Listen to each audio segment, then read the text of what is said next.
दिल्ली सरकार का बजट आम आदमी पार्टी और केंद्र सरकार के बीच नए सियासी दंगल की वजह बन गया है, कारण बन चुका है। गृह मंत्रालय ने आज दिल्ली के बजट को मंजूरी दे दी, जिसके बाद कल दिल्ली का बजट पेश किया जाएगा। कल अरविंद केजरीवाल ने केंद्र सरकार पर दिल्ली के बजट को रोकने का आरोप लगाते हुए प्रधानमंत्री नरेंद्र मोदी को चिट्ठी लिखी थी बीते दिन। वहीं अब से थोड़ी देर पहले दिल्ली विधानसभा में मुख्यमंत्री अरविंद केजरीवाल ने कहा कि केंद्र ने अहंकार की वजह से ऐसा किया है। अरविंद केजरीवाल ने प्रधानमंत्री का नाम लेते हुए कहा कि अगर आप इस तरह से दिल्ली वालों की फाइल रोकेंगे तो दिल्ली में इस जन्म में तो नहीं जीत पाएंगे। अगर दिल्ली का दिल जीतना है तो आम आदमी पार्टी से लंबी लकीर खींचनी होगी, आपकी सरकार से बेहतर स्कूल बनाने होंगे। केजरीवाल के इन आरोपों को उपराज्यपाल के दफ्तर ने झूठा करार देते हुए उन पर भ्रम फैलाने का आरोप लगाया है। सूत्रों के मुताबिक गृह मंत्रालय ने दिल्ली सरकार से विज्ञापन का बजट दोगुना करने को लेकर सवाल पूछा था। दंगल में आज का सवाल है, क्या सरकारी विज्ञापन पर दिल्ली सरकार के बजट को लेकर केंद्र से सियासी टकराव सही है? क्या जिस तरह की स्थिति राजधानी दिल्ली में बनी हुई है उससे दिल्ली का जो आम आदमी है वो क्या पिसता हुआ नजर आ रहा है? कई ऐसे सवाल हैं जिसको लेकर दंगल में बड़ी चर्चा करने वाले हैं, लेकिन उसके पहले यह रिपोर्ट देखिए। मैं कंसर्न नहीं दे रहा हूं मैं कंसर्न, ये मेरी मर्जी है, मेरी तानाशाही है, ये मेरी तानाशाही, मैं नहीं दे रहा हूं कंसर्न। बट अध्यक्ष जी आपको पढ़ के सुना दिया, फिर आप बदतमीजी से। मैं विजेंद्र जी, मैंने सब कुछ देख लिया, मैं अभी बात करूंगा इस पर। मैंने आपने कहा था ना इस पर रूलिंग दीजिए, मैं अभी वित्त मंत्री जी को बोलने दीजिए, उसके बाद बात करूंगा आपसे। पहले आप छोड़ दीजिए, मार्शल विजेंद्र को निकालिए बाहर, विजेंद्र जी को बाहर करिए। मैंने आपने नहीं, बिल्कुल नहीं। अब मैं अभी सुनाऊंगा इसको। मैं गलत कर रहा हूं, मैं मान रहा हूं मैं गलत कर रहा हूं, बिल्कुल। जिस दिल्ली विधानसभा में आज बजट पेश होना था, वहां जबरदस्त हंगामा हो गया और स्पीकर ने बीजेपी विधायक विजेंद्र गुप्ता को सदन से बाहर कर दिया। केजरीवाल सरकार का आरोप है कि केंद्र सरकार ने दिल्ली के बजट को मंजूरी नहीं दी, जिसके खिलाफ बजट सत्र में आम आदमी पार्टी के विधायकों ने जबरदस्त हंगामा किया। बंद करो। पहली बार ये परंपरा जो है इसको तोड़ा गया। उन्होंने ऑब्जेक्शन लगा के भेजे, ऑब्जर्वेशंस लगा के भेजे, वही अपने आप में असंवैधानिक था। सोमवार को 20 तारीख को 21 को बजट प्रेजेंट होना था। 20 तारीख को दिन में 2 बजे मंत्री को बताया जाता है जी एमएचए से कुछ ऑब्जेक्शंस आए हैं। जो मांगा उन्होंने जवाब दे दिए, आज वापस आ गया, बजट अप्रूव हो गया। अहंकारी है, क्या मिल गया? एक मिनट सर, एक मिनट। आप ही की जिंदाबाद है सर, पूरी आप ही हो बस, तो बाकी तो हम तो ऐसे ही हैं। क्या मिला इससे? दिल्ली सरकार ने बजट पेश करने के लिए आज की तारीख तय की थी, लेकिन मंगलवार को दिल्ली के मुख्यमंत्री ने ट्वीट कर आरोप लगाया कि बजट पर केंद्र ने रोक लगा दी। अरविंद केजरीवाल ने अपने ट्वीट में लिखा कि सीधे सीधे गुंडागर्दी चल रही है, लेकिन बीजेपी ने इन आरोपों को खारिज करते हुए कहा कि दिल्ली सरकार ने बजट तैयार ही नहीं किया था। अगर केंद्र सरकार के पास बजट भेजा गया, केंद्र सरकार को उसमें आपत्ति करने का कोई अधिकार नहीं है। ये provision he unconstitutional, it is against the basic structure of democracy and basic structure of the constitution of India कि किसी राज्य का बजट केंद्र सरकार को भेजा जा रहा है, पर चला आ रहा है कई सालों से। जिस दिन इसको सुप्रीम कोर्ट के अंदर चैलेंज किया गया, ये 2 मिनट ये प्रोविजन नहीं टिकने वाला। कई सालों से चली आ रही थी, हम भी उस परंपरा को फॉलो कर रहे थे। आज तक दिल्ली के इतिहास में कभी केंद्र सरकार ने कोई ऑब्जेक्शन या ऑब्जर्वेशन नहीं किया। केजरीवाल जी के पास बजट रेडी नहीं है, उन्होंने उस पर काम नहीं किया और अब वो दोष दूसरों को दे रहे हैं। मुझे लगता है कि बहुत ही चिंता की बात है और दिल्ली सही हाथों में नहीं है। इससे पहले मुख्यमंत्री अरविंद केजरीवाल ने चिट्ठी लिखकर कहा कि देश के 75 साल के इतिहास में पहली बार किसी राज्य का बजट रोका गया। आप हम दिल्ली वालों से क्यों नाराज हैं? कृपया दिल्ली का बजट मत रोकिए। दिल्ली वाले आपसे हाथ जोड़कर प्रार्थना कर रहे हैं, हमारा बजट पास कर दीजिए। केजरीवाल के इन आरोपों को उपराज्यपाल के दफ्तर ने झूठा करार दिया और कहा कि दिल्ली सरकार ने नोट्स के जवाब नहीं दिए थे। वहीं गृह मंत्रालय ने दिल्ली के बजट को मंजूरी देते हुए कहा कि 17 मार्च को बजट को लेकर हमने दिल्ली सरकार को कुछ सवाल भेजे थे, जिसके जवाब मिलने के बाद बजट को मंजूरी दे दी गई। हम लड़ना नहीं चाहते, हम यहाँ लड़ने नहीं आए, हम काम करने आए हैं। अहंकारी है, क्या मिल गया? एक मिनट सर, एक मिनट। आप ही की जिंदाबाद है सर, पूरी आप ही हो बस, तो बाकी तो हम तो ऐसे ही हैं। क्या मिला इससे? यही मिला जो ये भी कह रहे हैं जिंदाबाद, बस ये राजनीति है, अहंकार है।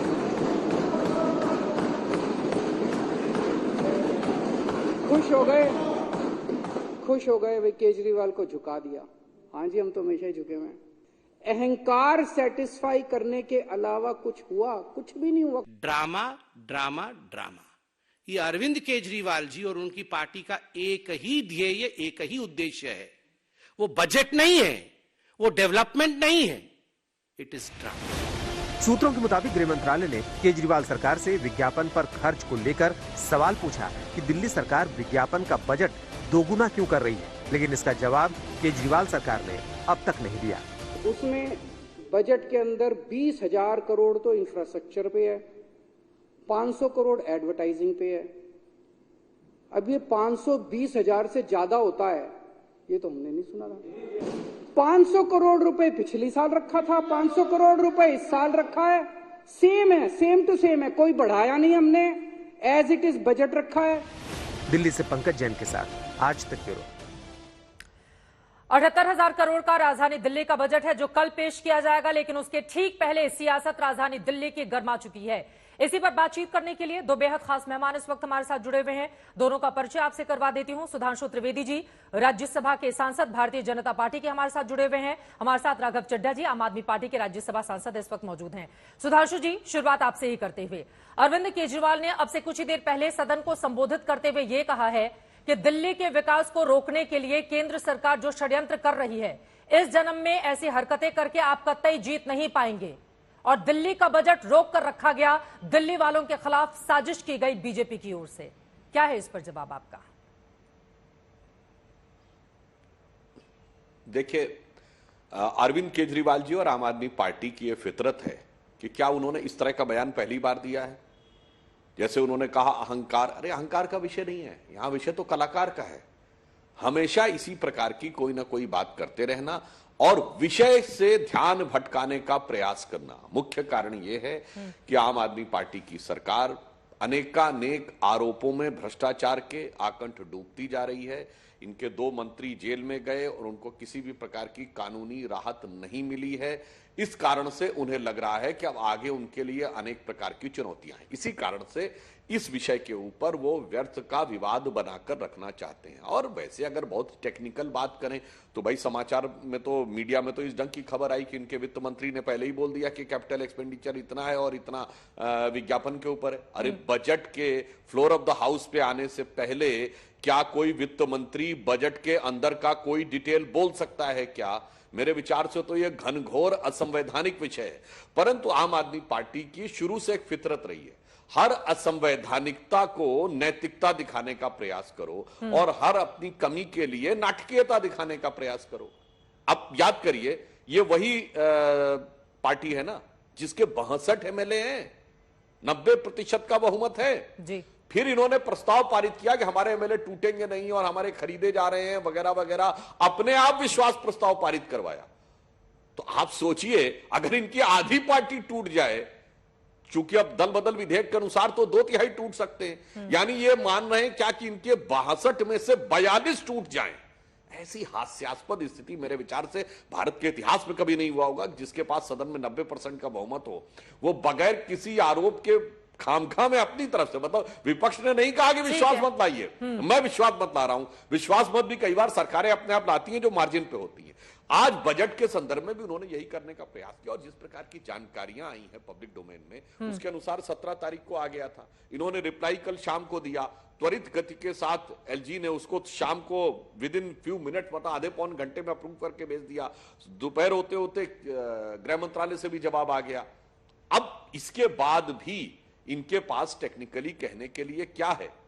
कुछ भी नहीं है। इसीलिए इस प्रकार का, जिसे कहते हैं एक नाटकीय प्रस्तुतिकरण करके ध्यान को भटकाने का प्रयास, जो उनकी शैली के अनुरूप है। ठीक है राघव चड्ढा जी, वो कह रहे हैं कि उधर का अहंकार नहीं, इधर का कलाकार है और खुद को पीड़ित बताने की आम आदमी पार्टी की आदत पड़ चुकी है। इस पूरे मामले में अब आपके पास कोई जवाब नहीं है, बजट तैयार नहीं था, उल्टा आरोप बीजेपी पर लगाए जा रहे हैं। आजाद भारत के 75 साल के लोकतांत्रिक इतिहास में पहली बार ऐसा हुआ है कि एक चुनी हुई लोकतांत्रिक ढंग से चुनी हुई सरकार को बजट पेश करने से रोका गया। पहले तो मैं आपको यह बता दूं कि उपराज्यपाल हो या केंद्रीय गृह मंत्रालय हो, इनके पास कोई अधिकार नहीं है हमारे बजट पर कोई ऑब्जर्वेशन देने का या उस पर कोई ऑब्जेक्शन लगाने का। सारे कानूनों को और भारत के संविधान को ताक पे रखते हुए इन्होंने हमारे बजट पर आपत्तियां दर्ज कराई, ऑब्जर्वेशंस दी और उसे रोकने का प्रयास किया, जो आज तक नहीं हुआ। उसके बाद जब हमने जवाब दिया, हमने बताया कि आपने कहा कि यह आंकड़ा गलत है, इतना आवंटित नहीं होना चाहिए था, इतना हुआ, हमने उसका जवाब दे दिया। एक और लाइन आइटम पे सवाल खड़ा किया, हमने उसका जवाब दे दिया। जितने सवाल पूछे उतने जवाब दे दिए, जितने ऑब्जेक्शन रेज करे उन सबके जवाब दे दिए, फिर वही बजट पास कर दिया। तो फिर रोका क्यों था? रोकने का क्या मकसद था? आज तक तो कभी रोका नहीं गया।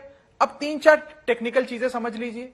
बीजेपी कहती है, बीजेपी की सरकार कहती है कि इन्होंने प्रचार पे, प्रसार पे, पब्लिसिटी अवेयरनेस पे बहुत बड़ा खर्च आवंटित कर दिया, इसलिए हमने इनका बजट रोक दिया। मैं आपको बताना चाहूंगा चित्रा जी, और मैं तो कानून का जानकार हूं, पेशे से चार्टर्ड अकाउंटेंट हूं, आंकड़े, लाइन आइटम, बजट सब समझता हूं। जितना पैसा हम इस नए बजट में प्रचार, प्रसार और पब्लिसिटी अवेयरनेस के लिए आवंटित करने जा रहे हैं, उतना ही पैसा हमने पिछले वित्तीय वर्ष में आवंटित किया था, उतना ही पैसा उससे पिछले वित्तीय वर्ष में आवंटित किया था, उतना ही पैसा उससे भी पिछले वित्तीय वर्ष में आवंटित किया था। वो सारे बजट तो पास कर दिए। इस बार क्या हो गया? क्योंकि इस बार हम राष्ट्रीय पार्टी बन गए इसलिए रोका जा रहा है? क्या इस बार हमारी 2 राज्यों में सरकार बन गई, पंजाब और दिल्ली, इसलिए रोका जा रहा है? क्या अरविंद केजरीवाल जी की बढ़ती लोकप्रियता आज आप लोगों को इतना सता रही है कि आप आम आदमी पार्टी की चुनी हुई सरकार का बजट रोक देंगे? और बजट रोकने से लाभ किसको है? अगर ये बजट पास हो जाता निर्धारित समय पर, निर्धारित तारीख पर, एक पूरी प्रक्रिया के अनुसार ये बजट अगर आज पास हो जाता, सब पूरी दिल्ली की जनता आज इंतजार कर रही थी कि बजट पेश होगा, पास होगा, तो इससे कोई अरविंद केजरीवाल जी या उनके परिवार को कोई निजी लाभ तो होता नहीं, या राघव चड्ढा और उसके परिवार को कोई लाभ हो जाता। लाभ तो 2 करोड़ आबादी जो दिल्ली की है उसको लाभ होता।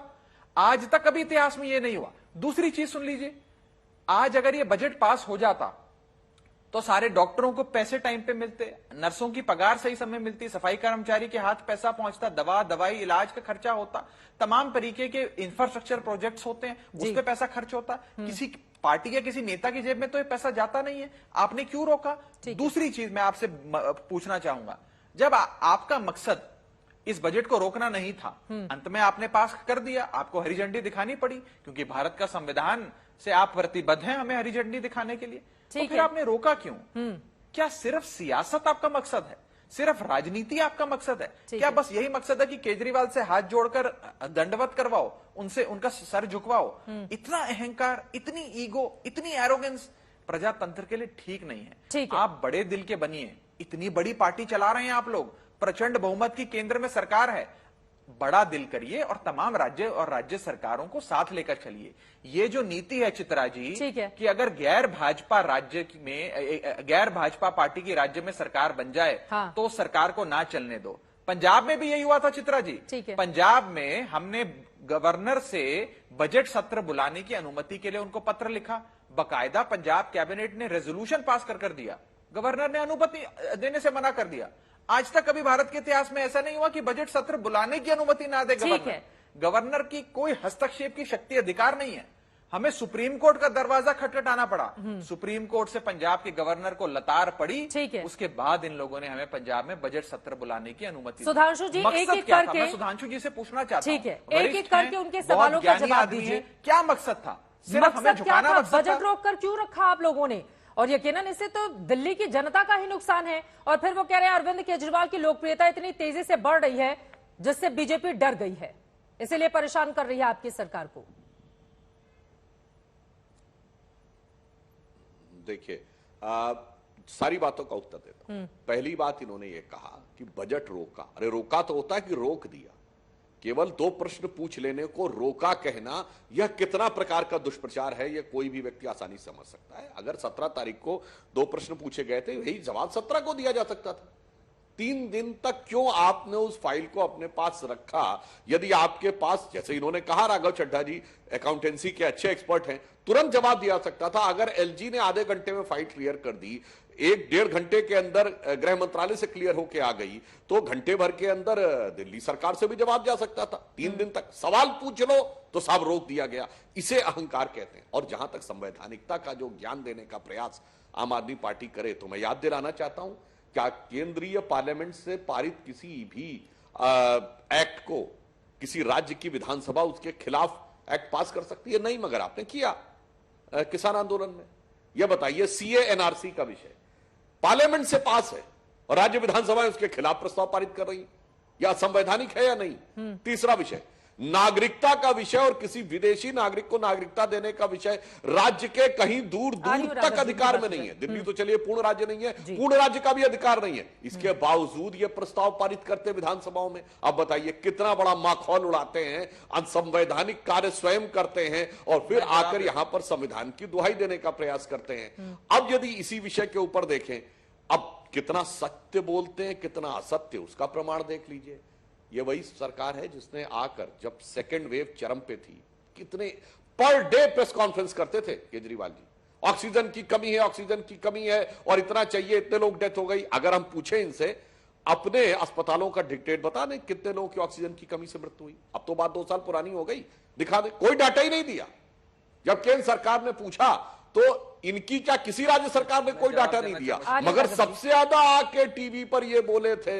अगर इनसे पूछा जाएगा तो इनके पास कोई डाटा नहीं था। इसे कहते हैं प्रचार पे ध्यान देना। और उस दौर में प्रचार तो एक अलग चीज है, जब उस समय देश इतने खतरनाक दौर में जा रहा है, उस समय आप लोगों की भावनाएं भड़काकर उनके अंदर घबराहट और पैदा करने का प्रयास करते हैं। उल्टा याद करिए कि उसी समय कोविड के दौर की ही बात याद दिला रहा हूं, बुलाया गया था, मेयर्स कॉन्फ्रेंस थी सिंगापुर में और ये मुख्यमंत्री थे। इनका आवेदन इसलिए रिजेक्ट हो गया कि भाई वहां महापौर की कॉन्फ्रेंस है, उसमें मुख्यमंत्री नहीं जा सकता। जी हमारा रिजेक्ट कर दिया, हमारा रिजेक्ट कर दिया। और जब वो बात सामने आ गई तो कहते हैं सिंगापुर से आपको प्रेम है और आपने बच्चों का वैक्सीन विदेश भेज दिया, जबकि अप्रैल 2021 तक बच्चों का वैक्सीन भारत में क्या पूरी दुनिया में नहीं बना था। हाँ। तो दोनों बातों का मैंने उत्तर दिया कि संवैधानिक आधार के ऊपर इनके 4 आचरण गिना दिए और कितना सच और कितना झूठ बोलते हैं उसमें 4 आचरण गिना दिए। वही इस विषय में भी दिखाई। राघव जी, सवाल तो महत्वपूर्ण है ना, 3 दिनों तक अगर दिल्ली सरकार रोक कर रखेगी, उन्होंने कहा कि जैसे एलजी ने तुरंत दस्तखत करके दे दिए थे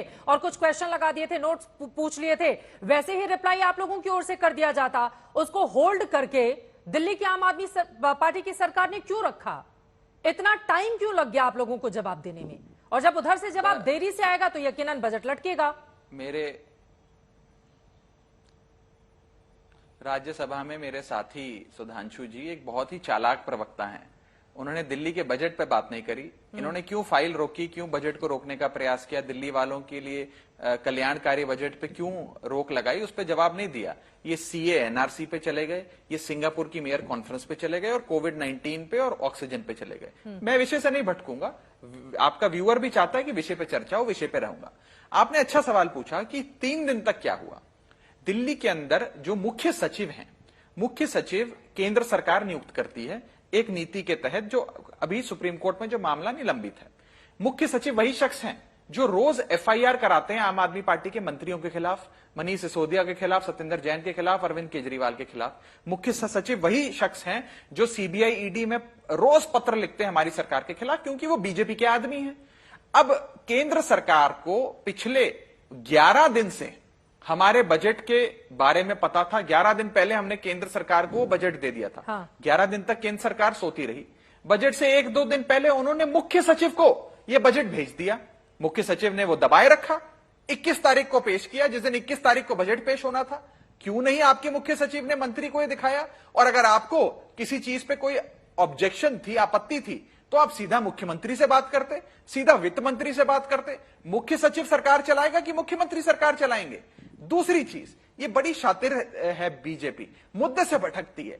आज आप मुझे ये बताइए, उपराज्यपाल और एमएचए का क्या अधिकार क्षेत्र बनता है कि वो हमारे बजट में हस्तक्षेप करें?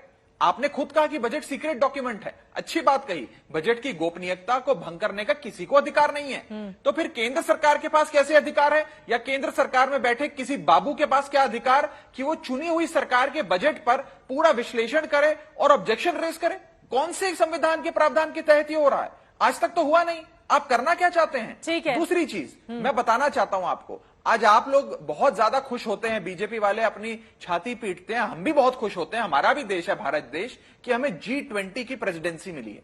G20 का आयोजन पूरे देश में हो रहा है, विदेश से लोग आ रहे हैं, बड़ी बड़ी मीटिंग हिंदुस्तान में हो रही हैं। जब वो विदेशों से आए बड़े बड़े लोग आज तक न्यूज चैनल खोलते होंगे या कोई अखबार पढ़ते होंगे तो पढ़ते होंगे कि केंद्र में बैठी प्रचंड बहुमत की बीजेपी सरकार ने एक छोटे से राज्य की, एक छोटी सी पार्टी की आधी सरकार का बजट रोक लिया। क्यों रोक लिया? क्योंकि राजनीति करनी है। क्यों रोक लिया? क्योंकि अहंकार है, ईगो है। सोचिए भारत देश की क्या छवि बनती होगी इस G20 के आयोजित वर्ष में इन विदेशी के लोगों के आंखों में, क्या हमारी छवि, हम क्या छवि छोड़ना चाहते हैं? दूसरी बिंदु हमारी सुन लीजिए, संविधान बड़ा साफ है, चुनी हुई सरकार के पास अधिकार है बजट प्रस्तुत करने का, आपके हस्तक्षेप का कोई प्रावधान नहीं है। अगर आज बाबा साहब अंबेडकर जिंदा होते तो फूट फूट कर रोते कि केंद्र में बैठी सरकार ने संविधान को तार तार करने का काम किया, संविधान को बर्बाद करने का काम किया, ये केंद्र में बैठी सरकार ने किया। और आखिरी चीज मैं आपको बता दूं, ठीक है, बजट एक त्योहार की तरह हर राज्य में मनाया जाता है। दिल्ली की 2 करोड़ जनता इंतजार कर रही थी कि कल्याणकारी बजट अरविंद केजरीवाल जी की सरकार लाएगी। क्या सौगात दिल्ली वालों के लिए होगा। जैसे हम भारत की जनता केंद्रीय बजट का बहुत बेसब्री से इंतजार करते हैं, ऐसे दिल्ली की जनता दिल्ली सरकार के बजट का बेसब्री से इंतजार करती है। ठीक है, आपने दिल्ली के 2 करोड़ लोगों को अपमानित किया है बजट रोके सुधांशु जी।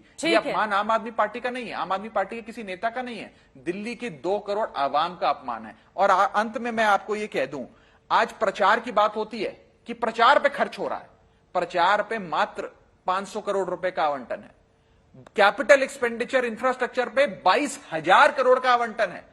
मैं बीजेपी के मूर्ख लोगों से पूछना चाहूंगा जिन्होंने इस पे आपत्ति लगाई, ये कह के कि प्रचार प्रसार का पैसा कैपिटल एक्सपेंडिचर से ज्यादा है। क्या 500 करोड़ रुपए 22,000 करोड़ से ज्यादा होते हैं? ठीक है, क्या ज्यादा होते हैं? सुधांशु जी मुझे बताइए, आपकी नजर में 22,000 करोड़ ज्यादा है या 500 करोड़ ज्यादा? ठीक है, अगर राजधानी दिल्ली के 2 करोड़ लोगों का यह सवाल है तो दोनों ही पार्टियों से तीखे सवाल पूछे जाएंगे।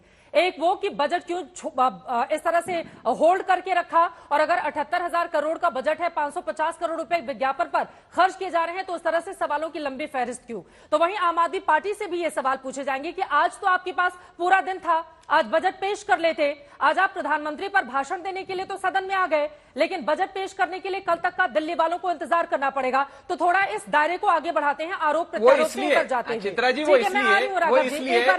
इसलिए चित्रा जी सुन लीजिए, मैं नहीं 1 मिनट, अब मैं 10 सेकंड लेते जाइए, 10 सेकंड सुनते जाइए। बोलिए। जब भी बजट प्रस्तुत होना, आप वरिष्ठ पत्रकार है, आपने तमाम राज्य सरकारों और केंद्र सरकार के बजट जब प्रस्तुत किए गए देखे हैं, ओवरनाइट नहीं होता है। हाँ। बजट को छपवाना पड़ता है, उसकी प्रतिलिपि छपती है, बजट की कॉपी छपती है, अकाउंट्स छपते हैं, लेजर छपता है, लाइन आइटम छपते हैं, वो तमाम मेंबर्स को बांटा जाता है, कैबिनेट बैठती है, उसे अप्रूव करती है, पूरा एक प्रोसेस होता है। हाँ। वो 2 घंटे के भीतर नहीं हो सकता। ये कोई गुड्डे गुड़िया का खेल नहीं है कि 2 घंटे में प्रस्तुत हो जाए। और अगर आप हमें, लेकिन अगर आप हमें कह रहे हैं तो आज त्योहार है, उसके लिए हम कल परसों या नरसों का इंतजार नहीं करते हैं। लेकिन ठीक है, आपकी बात सही हो सकती है। मैं सुधांशु जी आपके पास आते हुए अभी निर्धारित समय तो 11 बजे था, अनुमति तो शाम को का बजट है, निर्धारित समय तो सुबह 11 बजे का था, अनुमति तो शाम को खर्च किया है, तो कैसे प्रस्तुत हो सकता है? 500 करोड़ का विज्ञापन है, उसको लेकर इतनी हाय तौबा आप लोग क्यों मचा रहे हैं? वही 500 करोड़ बीजेपी को इतना ज्यादा क्यों चुभ रहा है? सुधांशु नहीं नहीं, देखिए समस्या क्या है, ये आवाम का मजाक तो आम आदमी पार्टी बना रही है, आवाम का की ख्याल रखना नहीं है, आवाम का मजाक उड़ाया है इन्होंने बहुत लंबे समय से। पहली बात तो मैं एक बात यहां पर स्पष्ट हो गई कि आम आदमी पार्टी के पास उन अपने सारे असंवैधानिक कृत्यों और पूर्व में बोले गए झूठ के ऊपर कोई उत्तर नहीं था, वह निरुत्तर थे, इसलिए उसके ऊपर कोई प्रश्न नहीं बोला, मगर कोई उत्तर नहीं दिया। परंतु अब हम इसके ऊपर जवाब देते हैं। देखिए, आपने सबसे पहले यह कहा, तो बात विषय यह था कि कैपिटल एक्सपेंडिचर पिछले साल से थोड़ा कम हुआ और जितना खर्चा विज्ञापन पे किया था उससे डबल का आवंटन हुआ। विषय ये नहीं था कि विज्ञापन ज्यादा कैपिटल एक्सपेंडिचर कम। ये तो एक हास्यास्पद बात है कि आप मजाक पे करना चाहें, कोई ये नहीं कह सकता कि कैपिटल एक्सपेंडिचर से विज्ञापन ज्यादा होगा।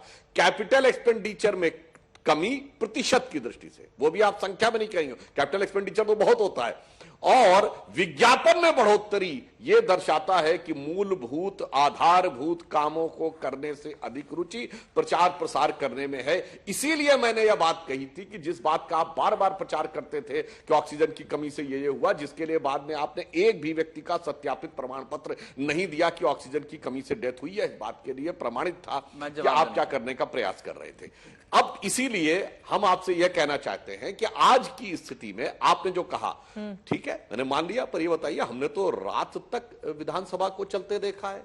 जब केंद्र सरकार के विधेयक के विरुद्ध विधेयक पारित करना था तो दिल्ली की विधानसभा तो लेट नाइट तक चली थी। मगर वही लोग जो कह रहे हैं कि बजट को आने में इतना विलंब हो रहा था, दिल्ली जो इतनी आधुनिकतम सुविधाओं से सुसज्जित क्षेत्र है भारत का, वहां पे ये कह रहे हैं कि 2 से 3 घंटे के अंदर, और इतनी बड़ी विधानसभा नहीं है कोई संसद की तरह 750 लोग देना है, 70 लोगों को बांटने के लिए आप बजट की प्रिंटिंग नहीं करवा सकते थे। उसके लिए 24 घंटे का समय, थोड़ा सा चले कोई बात नहीं, व्यवहारिक समस्या हो सकती, हम उस पर नहीं जाना चाहते, परंतु हम तो सिर्फ यह कहना चाहते हैं कि आपकी जो प्रवृत्ति है वो पूरी की पूरी यहां पर दिखाई पड़ती है कि विज्ञापन के ऊपर अधिक जोर और आधारभूत संरचनाओं पे कम जोर। अब इससे पूर्व भी अगर आप देखें, आपने मोहल्ला क्लिनिक और ये सारी बातें कही, ये सारी की सारी बातें कही, एक हाई लेवल का हॉस्पिटल भी तो पिछले 8 वर्ष में बनना चाहिए था। गंगा को क्लीन कर देंगे, जमुना को क्लीन कर देंगे, वो वाली बात भी उधर की उधर ही हो गई थी।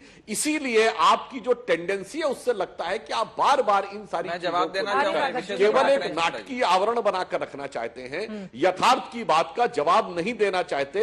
इसीलिए यह सवाल पूछा गया। आप देखिए, इनकी बात में उत्तर खुद बता दूं, 2 इनके ही वाक्यों से। एक तरफ इन्होंने पहले वाक्य में क्या बोला, चीफ सेक्रेटरी पे तो हमारा कंट्रोल नहीं है, वो तो केंद्र सरकार का व्यक्ति है। अंतिम वाक्य में क्या बोला, चुनी हुई सरकार का अधिकार है, केंद्र सरकार कैसे पूछ सकती। मेरे भाई पहले तय कर लीजिए कि आपके हाथ में कितनी पावर है।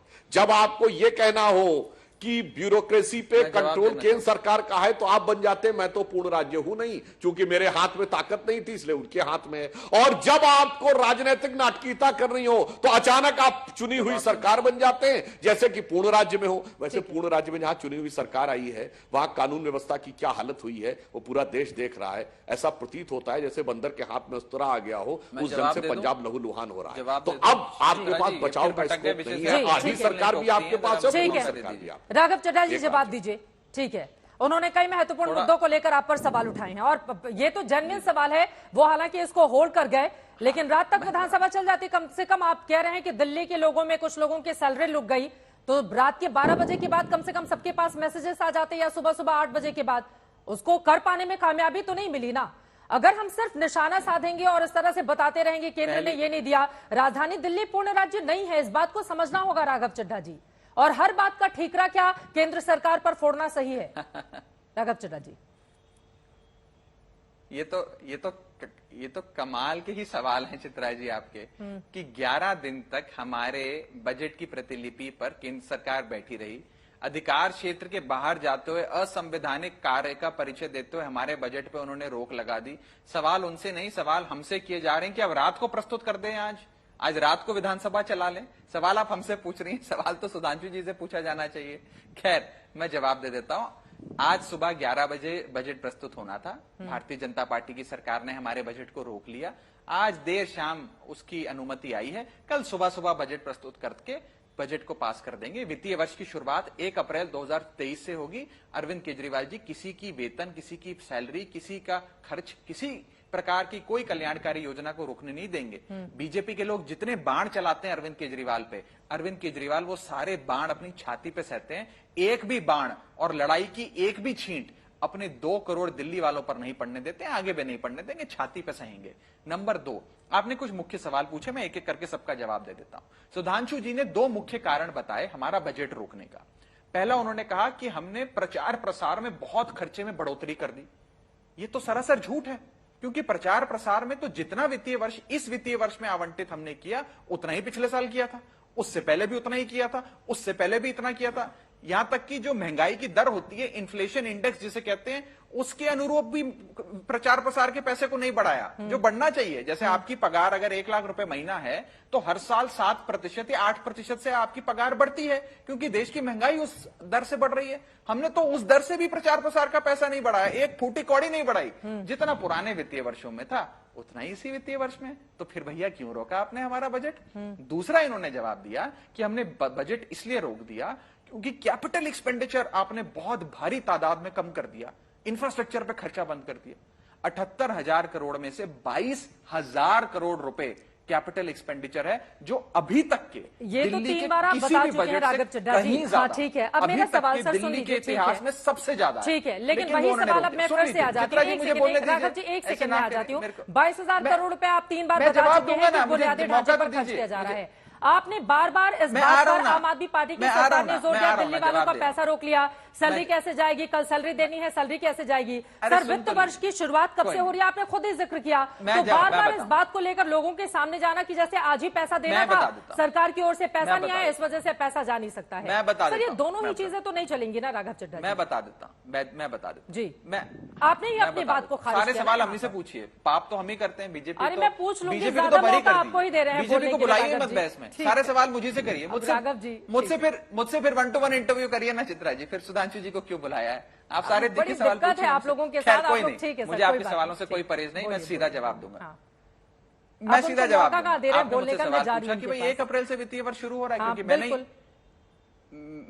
मैंने आपको ये बताया कि वित्तीय वर्ष तो 1 अप्रैल से शुरू हो रहा है। हाँ। तो वित्तीय वर्ष अगर 1 अप्रैल से शुरू हो रहा है तो उसका ये मतलब थोड़ी है कि 31 मार्च को रात को 12 बजे बजट पास होगा। बजट तो पहले पास होगा, उसकी जो हमारा FCI होता है, जो consolidated fund of the state होता है, उसमें बजट की कॉपी जाती है, उस पूरी एक प्रक्रिया का पालन होता है। फिर मैं वही कहूंगा, कोई गुड्डे गुड़िया का खेल नहीं है कि 31 मार्च रात 11 बजे आपने बजट पास किया और 1 अप्रैल से आपको खर्चे का आवंटन हो गया। ऐसा नहीं होता, पूरा प्रोसेस होता है। और आज तक भारत के इतिहास में 1947 में देश आजाद हुआ, आज हम 2023 पे खड़े हैं, निर्धारित समय पर, निर्धारित स्थान पर, निर्धारित दिन पर, तारीख पर बजट प्रस्तुत किया जाता है। आज तक कभी नहीं हुआ कि निर्धारित समय पर बजट ना पेश किया गया हो। ये काला दिन है भारत के लोकतंत्र में। दूसरी चीज, इन्हें हमारे प्रचार से बड़ा दर्द होता है, बहुत दर्द होता है बीजेपी को हमारे प्रचार से। मैं बीजेपी को बताना चाहूंगा, दिल्ली की सड़कों पे जरा, सुधांशु जी आप तो दिल्ली में रहते हैं, आप संसद भी आते हैं रोज सुबह, मुझे रोज आपसे मिलने का सौभाग्य प्राप्त होता है। जरा एक दिन संसद के बाद आप और मैं दोनों आपकी गाड़ी में ना दिल्ली की सड़कों पर घूमने चलेंगे।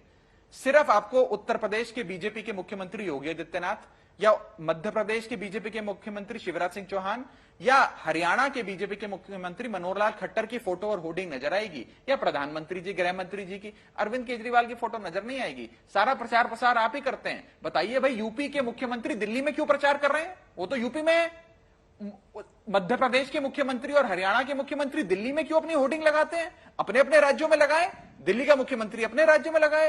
आप तो असंवैधानिक काम करो, करोड़ों रुपए विज्ञापन पे खर्चो। स्वच्छ भारत के लिए जितना फंड आवंटित किया था उसका 95% प्रचार प्रसार पे खर्च कर दिया। प्रधानमंत्री जी की फोटो लगा दी और तमाम सरकार का प्रचार किया। लेकिन अरविंद केजरीवाल जी अगर थोड़ा सा पैसा स्कूल, दवा, बिजली, इलाज, महामारी के किसी प्रकार के अवेयरनेस प्रोग्राम पे खर्च करना चाहें तो आपके पेट में दर्द होता है। आप करो तो रासलीला, हम करें तो कैरेक्टर ढीला। आपका कुत्ता कुत्ता, हमारा कुत्ता टॉमी, ऐसे नहीं होगा। सुधांशु जी बोलिए। सुधांशु जी उनके सवालों पर जवाब दीजिए। देखिए, पहली बात इन्होंने, देखिए, अगर किसी राज्य के मुख्यमंत्री ने राष्ट्रीय राजधानी में प्रचार लगा दिया तो वो तो दुरुपयोग है। और पंजाब की सरकार का प्रचार गुजरात में हो रहा है। अब भाई क्या तर्क है? दूसरे राज्य में दूसरे राज्य का मुख्यमंत्री, अच्छा चलिए एडजॉइनिंग राज्य हो तो एक बार फिर भी मान लें कि अगल बगल के क्षेत्रों से कोई प्रभाव होता होगा। इतना दूर जाकर करने का प्रयास करना वो तो बिल्कुल नियमानुसार था। अभी आपने जो स्वयं बोला राघव जी, अपनी बात तो पुनः आपने कॉन्ट्रडिक्ट कर दिया। आपने पहले वाक्य में कहा हमारा बजट रोका जिसका अधिकार नहीं था। अरे जनाब, आप तो वो पार्टी है, मैंने तो पहले ही बोला, जो पूरा अधिकार के साथ संसद ने पारित किया, उसके तो खिलाफ आपने पास कर दिया। अगर आपको लगता अधिकार नहीं था, कोई जरूरत नहीं थी केंद्र से इंतजार करने की, प्रस्ताव पारित कर देते बजट। फिर क्या बोला आखिरी वाले भाग में? अनुमति हमें इतने बजे प्राप्त हुई। तो पहले मान्यवर ये तय कर लीजिए कि आपको अनुमति की दरकार थी या नहीं थी। अधिकार था या नहीं था, यहीं पर सारा पेच है। यही वो दुष्प्रचार है जो आम आदमी पार्टी निरंतर करते रहना चाहती है कि मुख्य मुद्दे की बजाय कारण क्या है कि शराब के घोटाले से लेके, बिजली के घोटाले से लेके, शिक्षा समय के घोटाले से लेकर यह पार्टी इतने प्रकार के भ्रष्टाचार में आकर डूब गई है कि अब भ्रष्टाचार से बचने के लिए वह कलाकार नाना प्रकार के प्रकार दिखा रहा है। अन्यथा इजाजत देता है। आप दोनों मेहमानों का बहुत शुक्रिया। चूंकि इस वक्त एक बड़ी खबर आ रही है, सीधे उसका हम रुख करेंगे।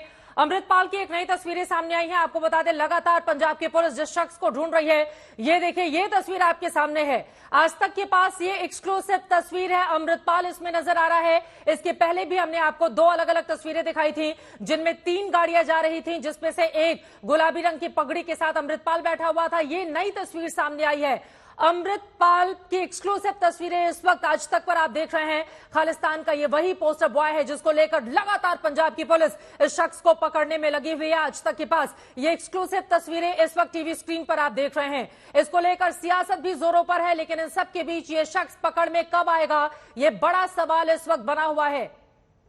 आज तक पर अमृतपाल की ये एक्सक्लूसिव तस्वीरें एक के बाद एक सीसीटीवी कैमरों की एक्सक्लूसिव तस्वीर सामने आ रही है, लेकिन सबसे बड़ा सवाल यह है कि आखिर ये शख्स पुलिस की गिरफ्त में कब आएगा, ये सवाल अभी भी कायम है। आज तक HD सबसे तेज, सबसे ज्यादा।